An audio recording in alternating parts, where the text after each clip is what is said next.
Oh man, I was just talking to some young drummers today. I was like, man, I don't know how I feel because I'm about to be on a Zoom with Lenny, Michael, David, Mike. It's like, man, y'all don't even understand, man. I'm. This is like, Okay. I know, man. Y'all. Okay, so yeah, Eric, okay. Y'all think I'm. Give us the I'm gigs. sorry. Give us the gigs, and then we'll understand. Give us all your gigs, and then we'll understand. Okay, take them. Hey, can you take them, Eric? Can you do me a favor, please, bro? Yes. Can you just tap that symbol that I'm lusting after, that I keep looking at when the camera's on? What? Oh, that's what you. No, that's not. I mean, this one's cool. You can't see it. Whatever. Yeah, I like that one right there. Yeah. So, Eric, I'm checking out your little video clip, The Rhythms of Revolution. Uh-huh. And you're doing that thing where you talk about your conversation, talking, and then you play a little groove, and then you keep the hi-hat going, and then you play some brush stuff with it, and then you talk while you're doing that in the same rhythm that you're talking. It was so cool. Now, where'd you come up with that, man? I mean, it was fascinating, man. I thought about it. I watched it and I thought about it. Man, and it was so smooth too. It was so natural the way that you did it, Man, it's like this experience feels like if I was ever to be in the same room, if God was a physical entity that I could talk to, that's y'all. That's y'all. Like, I don't even know how to. It's like man. It's like, how did you come up with all those grooves? How did you come up with the placement of time? Well, we're not here talking about me. They all know about me. Well, we want to know about you because we're big fans, man. So that it's just we're honored that you're here. Oh man. Wow.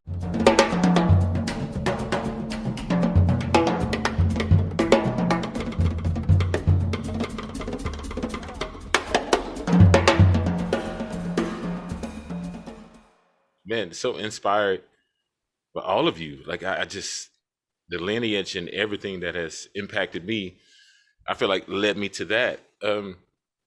So yeah, after everything that y'all have played, I was like, well, what else is out there? You found it. And well, I tell you, Eric. I mean, for me, every once in a while in my life, Charles Lloyd comes into my life, and he makes everything better and inspires me to go to another place. And it was like that with Forest Flower when it first came out. With Jack. Yes, sir. It changed my life. And now, like some years back, you and Zakir doing Sangam, is that it? Yeah, Sangam. Yeah, Sangam. Sangam. Yeah. What an incredible performance that is. All three of you. I mean, Charles is so brave, but you and Zakir, it's just so amazing. And the stuff that you're doing on the stick and the rims, like that kind of, I love that stuff, but I've never really heard somebody play it like you do. That's because it's him. Yeah, I'm taking from you guys, man. The thing is, you have to be yourself because you don't really know. Okay, you got to listen as much as possible. I'm sure we all tell drummers that all the time. You got to listen to everybody, get a vibe, understand where they're coming from, also understand the context in which they're playing in. And Lenny, it's just as many songs I've heard you just hook up, and the fact that you was able to play a right-handed drum set, left hand, I'm like, it's just the brilliance of things that each one of you individually have done over the years. And Michael, we're gonna talk about that HSAS band. You're kidding. The 1994 album. Come on, man. Dude, come on. I was like 8 years old. That's my joint. Oh my God. Well, we gonna have to talk. I gotta tell you, when Sammy Hagar wrote his autobiography with Joel Selvin, he made a comment in there that said, well, we had Michael Shrieve playing drums. He's not exactly a rock drummer. He's a good rhythmical drummer, but Right. not really a rock. And I was like, at first I was like, oh, how could you say that in public? And then I was like, you know what? He's right. He's right. I mean, Wow. I'm not Wow. a rock drummer. I can, I was, even my son, when he was 8 years old, said, Dad, it looks like you're faking it. Oh, gee. I'm like, hey, get out of here, kid. Get out of here. Get out of the room. Right. Oh my Oh goodness. man, Go that's to rough. bed. Right. Oh my goodness. That's rough, man. That- Wow. Man, that's sorry. I think being versatile is the key, though, right? Yeah, Eric? yeah. Yes. I mean, Absolutely. and I think what really sometimes is a drag is that we get qualified or codified by the music that we've played, and maybe we've made some advancements playing that music, but we play all different kinds of musics. Yeah. And that's why they don't look at us as musicians. They look at us as a quote unquote what drummer, Yeah. But we play all kinds of musics. And Yeah. At one point, that was referred to as making a living.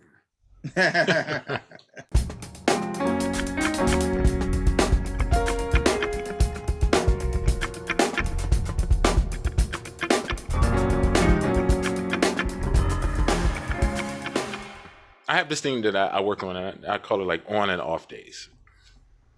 On days, like I just put on a variety of records and I play exactly what I'm hearing on the record. And also it's more about continually being able to play in time. But this is something I used to do. I'm too lazy to do it now. You get old, got kids, and you got to sit there and be attentive for the wife. Yes. But in growing, that's what I was doing. So on the off days, I was like, well, I don't want to do anything that has any relevance according to what I'm listening to. So I would just do. It was almost like I would just be like this defiant child. And it was just like I don't wanna, and actually approach the drums like that, and it just play all over the kit, and it just sounds horrible. It just sounds like you're sabotaging the gig. You're just like, there's no way for this to work. But in doing that, I learned something. Something came to me, and it was that I was playing according to how I felt, and I was actually breathing within the notes, which was something, ironically, that doesn't get talked about when we're talking about drums, because we're not playing like a wind instrument. We're not really thinking about breath. It's just this nature of like hold it down, push through. But I was like, wow, this is interesting. I didn't know if this was something that was possible. And then, more, I guess moving the pen forward, playing with people like Greg Osby and, whole M-Bass crew, those guys, they just think a little bit differently, rhythmically wise. And I don't know, just a lot more information started to stick. And I don't know, I can't say that, of course, none of us are really inventing anything. It's more like we're experiencing a higher conscious of something that places it there. And it's like, if you're willing to listen to it, you might get something from it. Great point. So for me, yeah, it was it was language. I was like, language. We all talk to each other. We all speak to each other. And I was like, why not put that, in the drums? Why not play exactly what I want to say? It's all the same thing. And it just, it has a musical and a joyous feel to it because it's communication. That's what we're doing. We're communicating, at least trying. Yeah. And, we suck at it a lot of times, but, the intention and the attempt, I feel like has to hold its own merit. Right. And so that's that. That's what that is. Yeah, it's beautiful, man. It's a really, really, really cool little short video clip. Really, really outstanding, man. Just so creative and cool, It's good. I Y'all kind didn't of leave use much room, man.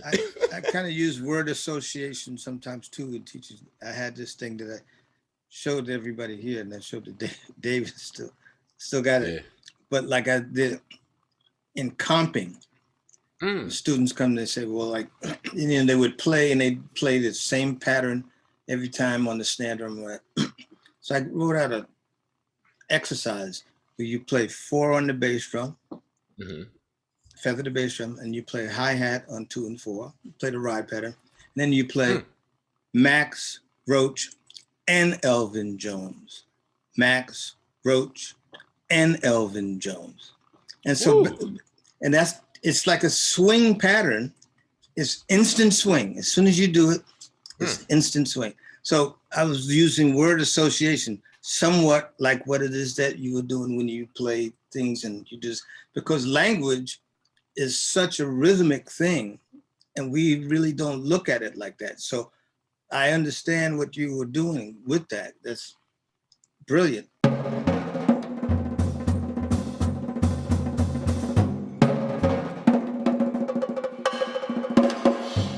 I want to be in this family, like this family with you all. The kindness, like people don't understand what it takes to support egos. Yeah. And you know, you're playing in a lot of bands with a lot of egos, with a lot of particulars and a lot of things that have to be a certain way. And so I always find it that the drummer and sometimes the bass player have to be the most adjustable component to what's happening to make it work. And the thing is, and it's like what you said earlier, Lenny, it's like the character of the drummer shows up in their playing. Yeah. And it's true. It's just like, you know, I can feel that all of y'all have taken time to really look within and look at yourself and see like, okay, cool. All right. Maybe this is not about me. You know, maybe this is about something greater so that we can all achieve this, you know, it's the support team. And I hate to get off topic. No. I had a different appreciation for Philly Joe after I met him and heard him talk and watched him walk. I knew how he played. I could relate to that. Yeah. You know, and with all of the Magnificent Seven, you know, the only one was I didn't get to meet Kenny Clark, but I met everybody else. And you can find out how they played because how they carried themselves. That came out in their playing. All those personalities came out in their playing, which was great, you know? God. Hey, Eric. That's crazy. Okay. Another thing I wanted to ask you about, which I found really fascinating, is after Manhattan School of Music, you went back to Texas and you joined, you went to a theological seminary and became a minister. Yeah. I mean, that was, I mean, it's not as, you know, deep as it sounds, but it's, you know, my mom is a very convincing evangelist. You know I love that. That's great. Good word, man. Yeah. So she made my initial New York experience as a college jazz drummer, musician, trying to, you know, find his way, inspired by John Coltrane, you know, Charlie Parker, Duke Ellington, you know, just the list goes along, Thelonious Monk. I'm searching because I feel like once I was in New York, I was on the soil in which the richness of, and the vitality and the emotional whatever, you know, because I didn't want to use the word turmoil because I hate always casting negative inflections upon Black people, because a lot of times the struggle is a certain type of thing that's just not understood, and a lot of us have to really work through something. Yes. And so great point. Man, so I appreciate the legacy of what they done and what they had to go through to create such a body of work. It was a good environment. Man. I think that's the whole point. It was a good environment. That's everybody gravitated here and they were here. They shared ideas and they shared ideals. They got together and recorded together. I heard Sonny Rollins say in the 50s, The reason why everybody played on everybody's record because the music needed that. So that's why they got together to do that, because that was the best way to put the music forward. Yeah. Man, look at that. See, it's possible. You know, like they did it. They showed that it's possible.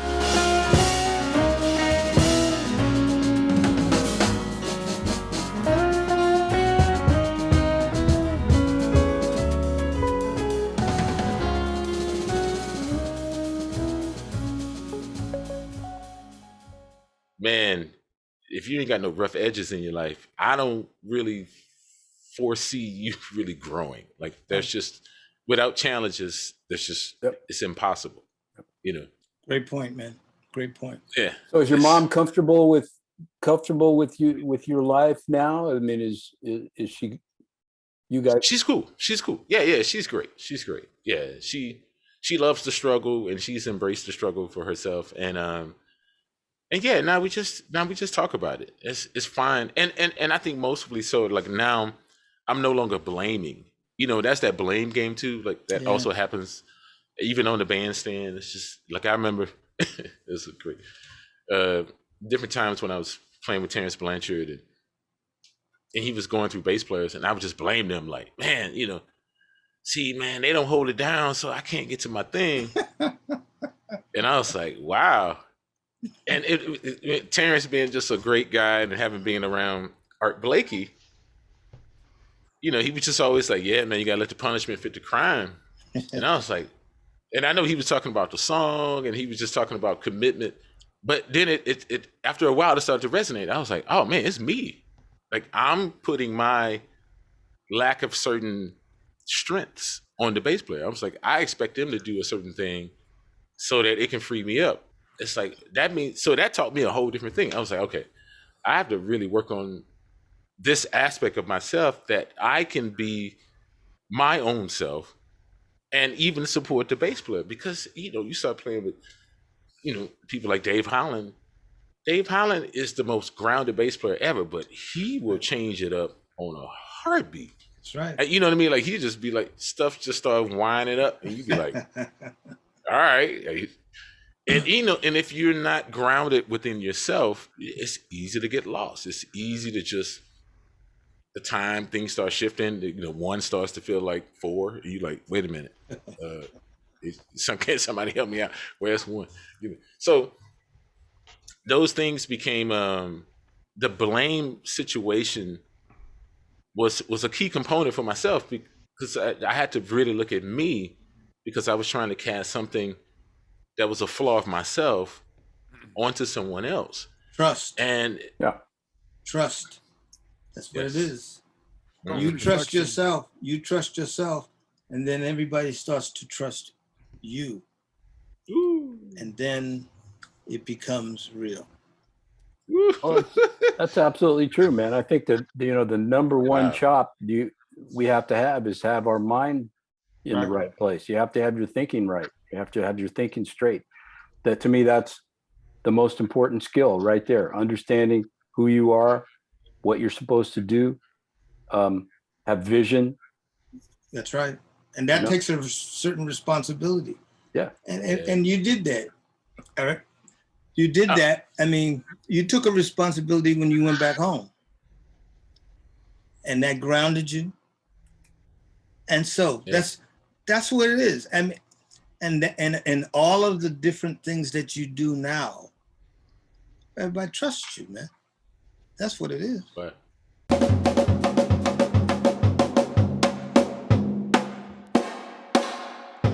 Do you still ever get a chance to play a mean ass Texas shuffle? Oh man, come on. You see, I knew. I live for it. Thank you. That was like one of the things you had, like you couldn't leave Texas. It was almost like a rite of passage. Thank you.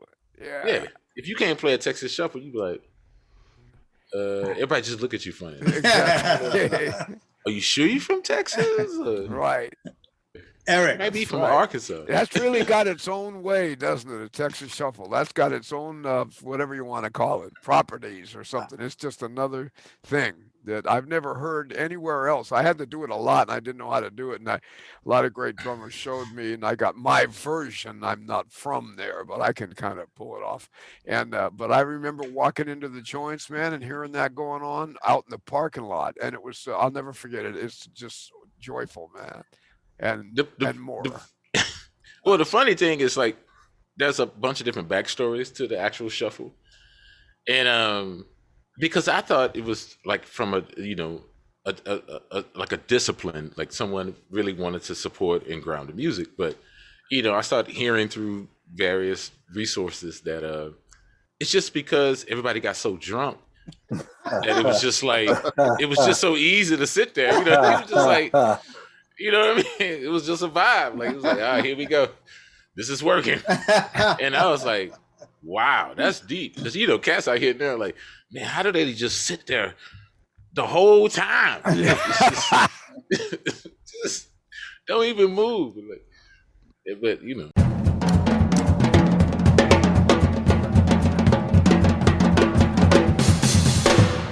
I love horror movies. Like, it's just because. Man, horror movies are so great. Thank you. Finally, brother. Finally. Go ahead. Sorry, I'll say no more. No, that's so great because when you listen to the music and the way it responds to a certain scene, you're like, man, that's right. It's an energy and it's an emotion. And I was just like, wow, I can get with that, and the same sound put in a different spectrum can then have a different type of thing. Like it's just. It's like listening to Train play Alabama. Oh yeah. And then you line that up with I don't know, Jason Voorhees just kind of casually walking. And it's man, that's a vibe. Like you sit there, you're like, ooh, is he about to? Yeah. Now right. it's like, is he about to hang somebody? Like is this getting weird? Like this is getting this is different. Right. And so it's. But now it has really moved into like this whole other thing because of one, the technology and the electronics. Sure. Everybody got the the Moog One. And have you done stuff? Have you done some stuff with Terrence films with him? Oh yeah. I mean, yeah, we did a whole bunch of stuff, and some other film writers like this other great director Robert Mailer Anderson. He did a horror movie called Pig Hunt. And I got the opportunity to. He was like, "Man, I just want you to come in and make some weird stuff." And I was like, "Great." I was like, "I'm your dude." I was like, "I got you." And then, so what I did is like, instead of using a bass drum, I came in with one of those old, like almost like aluminum steel trash can. I tend to think they're aluminum because they dent so easily, but because with steel, you're like. Oh yeah, the old trash cans. Those old joints. Oh yeah. So that, and then like one of those big white water buckets, and then I found this long tube, and so I was playing those as like if I was using, theoretically, if I was using like a double bass drum, but I wasn't using it like in a double bass drum way. It was just more to get two different sounds, and we were trying to create a sound of a hog pig that was trying to move through the forest that was pretty much just biting on people. See, and ripping them that's apart. Creating music. That's creating music. Oh man. Yes, sir. yeah, it's a vibe. Like you just being there, it's like, oh wow.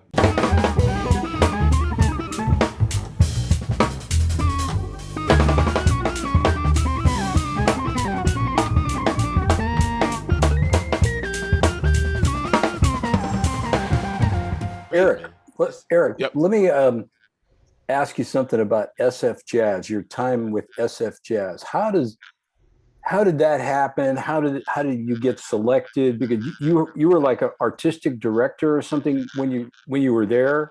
How did that work?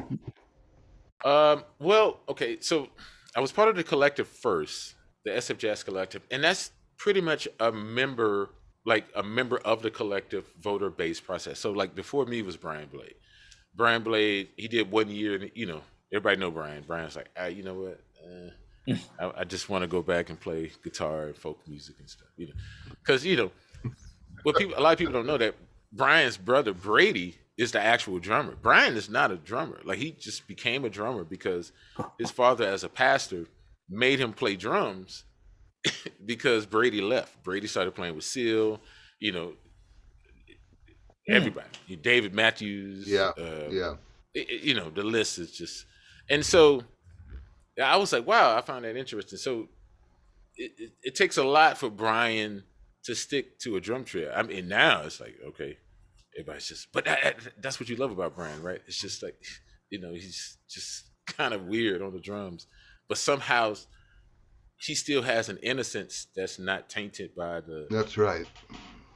Yeah, like we all have technical difficulties. Like we understand the technique of playing the drums and creating a sound, and so we have this built up inner frustration that sometimes that happens because just being a great musician and being a perfectionist, like you're like, I know this is supposed to be what this is.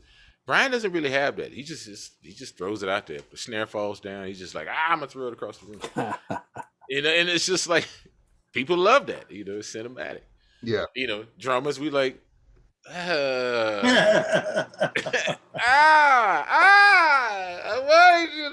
a minute.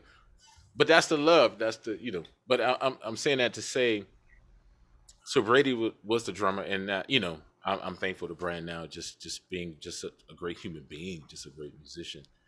And but that brings it back to the collective. Brian was the first drummer that was in the collective, and then and so he stopped, and so I think it was Joshua Redman, because at that time he was just pretty much, they were trying to make him the artistic director of the SF Jazz organization altogether, and so they all voted who was going to be the next drummer, and I was honored. They were like, you come in, be the collective, do the collective, and I was like, oh man, cool. But then after that, even I got exhausted. I understood why Brian left, because the collective is a situation where everybody has to present one original work of music, and then you have to do one cover of the featured artist that's for the season. And so, based on the people in the band, a lot of that music was becoming very, very, very complex. And they were like, well, you can do it. And it's like, I know I can, but it's a question of if you want to, It's like, are we going to spend 2 weeks truly rehearsing this? And it doesn't really matter, because you're in the Bay Area. Everybody tends to feel good anyway in the Bay Area. It's the feel more. It's the hang. It's people just want good music. Yeah. But the band became more of a New York based band, where it was all about the complexities and you know what I'm talking about, man. It's just like, how many 5/16 bars in a 7/4 tune do I have to see just for the music to be right? And it's just like we have a short time to really get this together, and it's like, I'm down, but I'm gonna still get the same pay if we play in 4/4 or 3/4. Like, I'm like, you're making 4/4 money, right? Okay, I got it. Man, it's like, man, we could be having lunch right now. It's like, instead of we're not getting paid by the note. Man, not getting paid by the note. Exactly, Michael. Oh, that's so I quit. I followed Blade. I was like, man, I'm out. I can't do this no more.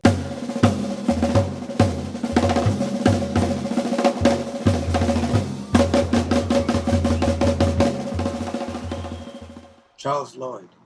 Oh man. Yeah. That's like, I mean, Charles, I mean, what can you say about Charles? Charles is like one of those guys, depending on how well you know him. If you don't really know him, just looking at him just makes you relax. You just feel good, because he's true. Right? It's like, true. This guy. If you know him, then you start bringing up scenarios that you've experienced with him, because he's a Pisces. Like, he can get emotional at the drop of a dime. Like you could be sitting across from him at a table, and he'd be like, "Man, your legs too long." It's like it's the same legs I've had my whole life. I don't even understand why today is this a problem. Don't sit on the right side of me. I use my elbow to eat. I was like, well, I do too, but why is this a thing? We got to play in the hour. We got to eat and leave. See, this is what I'm talking about. The room's too noisy. I got an opportunity to produce a record with him and Billy Higgins. So, brother. I mean, and the thing about it is when I said that I'm going to get Mr. Higgins to do the record, he was like, and they hooked up together, and it's beautiful, man. It was really beautiful. Oh, wow. Which record is that, Lenny? It was Buster Williams, Cedar Walton, and Billy Higgins, and Charles. It's called Acoustic Masters 1. It was for Atlantic. Wow. And it was really, really great, man. And there's actually a duet between he and Billy, which was really cool. It's really, really great. So, yeah, but Charles is. Yes, sir. Yes, sir. Yeah, he's different. Yeah, he's different. I really love him. I love Brian Blade like that too. You know, I mean, Brian. What Brian reminds me of is this Japanese percussionist that I played with years ago named Stomu Yamashita. And wow. Okay. The thing about Stomu, he was really different too, is he had a career going in the classical music world. Like great composers, European composers like Hans Werner Henze were writing pieces for him as a percussionist. But the thing about him was he would play like a samurai. I mean, he'd go down the timpani like this and then, just like drama and like really like samurai stuff.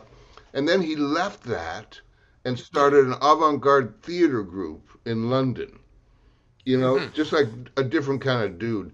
And Brian, the way he plays and moves and his, like when you said childlike, he's got this childlike and he's pure emotion, Yeah. That's what I love about him. It's not chops or anything. But man, when it comes to feel, it's unbelievable.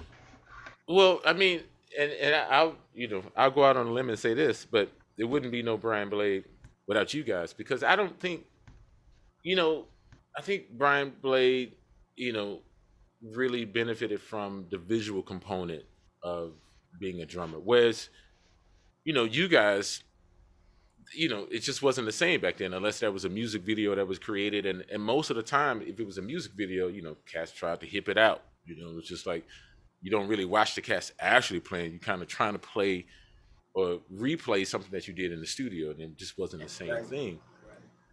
And so the emotion that you had to capture on the track, and probably not knowing that it was just going to be forever invisible, that is, for me, has always been a higher frequency and impact, because it's not about how you look.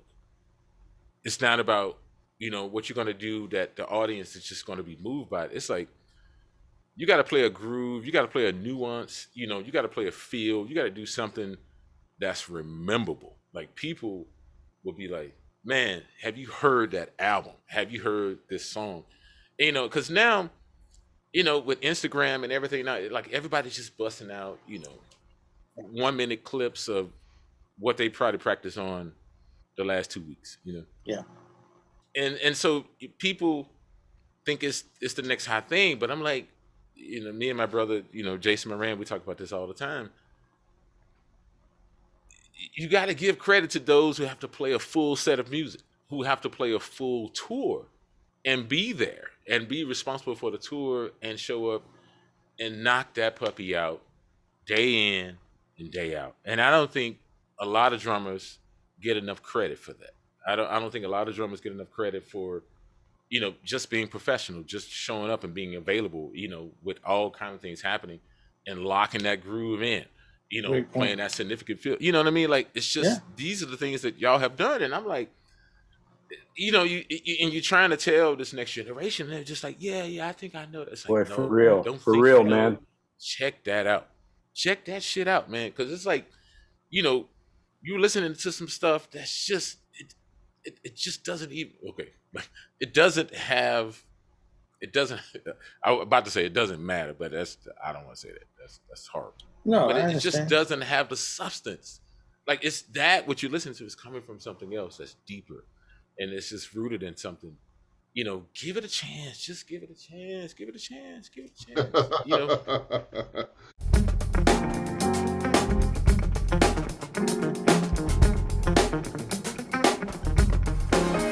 I'm glad to hear you speak like that, because there's the perception that today people don't really honor those, Dude. you know. Yeah. And so it's great for you to speak like that, because that's what's needed.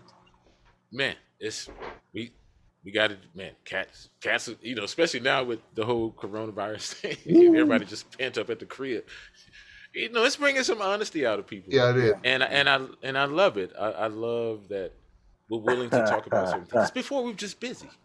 You know, a lot of things were happening, and you had to be where you had to be. You had to figure out how you're going to get where you needed to be. Yeah. And now you just somewhere, and it's like, okay, cool. Eric, it's great to talk with you, man. Dude, And Lenny. And you started out the conversation by saying, "Oh man, you guys," but then you got relaxed and you started talking, baby, and it was real. See, it's real, and that's what we about. That's what really we about, man. This is why we first got together, is because we're all from the Bay Area, and Greg Errico is usually here, of course, as well. Yeah. And Oh man, great. our brother Greg couldn't be here today, but we came up in a time in the Bay Area, like late '60s, early '70s, and Lenny was out there a lot as well, playing with a band called Azteca, and also early Return to Forever stuff. And it was a very special time back then. We realize in retrospect that we all come from different places and different groups, but we all kind of had an individual sound because we were exposed to so much different music right in that location in the Bay Area. It was very special. Right. Yeah. Man. I mean, how did you deal with the Woodstock era though? I mean, you know, you use that cat. I mean, y'all kind of like the youngest band or whatever, you know, Yeah. that was doing Woodstock. Like, okay, for all of y'all. See, I was talking to this young kid earlier today, you know, talking meaning I was giving him a lesson. And we came across a point and I was like, man, it's hard to really talk about the reality of what it means to be a musician without talking about the issues of things, and it can't call them issues, but the indulging, the you know the from everything, like whether it was like systematically or whatever. But you know, basically, I guess what I'm saying is, y'all grew up in an era where things were available. A lot of acid, right? You're talking about exactly, and they were cool. You know what I mean? Like now it's like, you know, if you try it, you're gonna get tortured or whatever. You know, depending on your group of friends. Like, how was that, and how was it to understand that was happening? Was, you know, because now it's kind of like a pure base, and dare I say it, like music has kind of become like a caste system. Like everybody can choose based on who they want to play with, and it's just like, instead of helping someone get better, they just be like, I'm not gonna call that person anymore. You know, I'm just like, oh, they're not a part of the whole, and you know, they don't bring us such, you know, professional vibe. And I feel like it's causing the music to suffer in a certain way, where it's like, for you guys, like it was family, like y'all stayed together. It totally was. You know what? When we all used to go to each other's gigs, and we'd hang out. I saw Lenny's first gig in San Francisco with Chick and Stanley at the Keystone Corner in San Francisco. You know, right? Talk about it. You know, it was just a vibe that was happening. People just wanted to be together and share, and it was just cool. Yeah. And so that's kind of like the, our default setting, is to share, it's community, like even tomorrow, believe it or not, tomorrow's an anniversary of sorts. April 1st, 2nd, and 3rd, 1971, Woo. Tower Power was taken to New York with Santana. We played at the Fillmore East. The bill was Santana, Rahsaan Roland Kirk, Tower Power, and Buffalo Bob. Believe it or not. So that's like an anniversary of sorts. I have it on my calendar because it was just such a monumental thing, it was just so awesome. And what about Lenny? People don't know that the day 24 hours after Woodstock, after Jimi Hendrix played the last note, Bitches Brew was recorded. Yeah. So I mean, nobody knows that. I mean, that's like some deep stuff. And here's like, one of our Stick brothers is right here, and he was like, did that. How cool is that? Man, see, that's what I'm talking. That's it. That's like,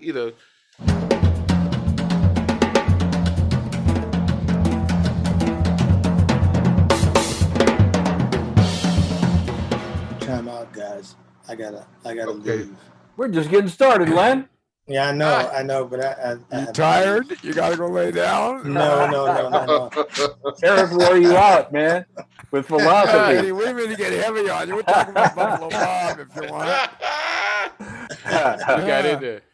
No, I'm good. I mean, y'all good. This is This has been heaven.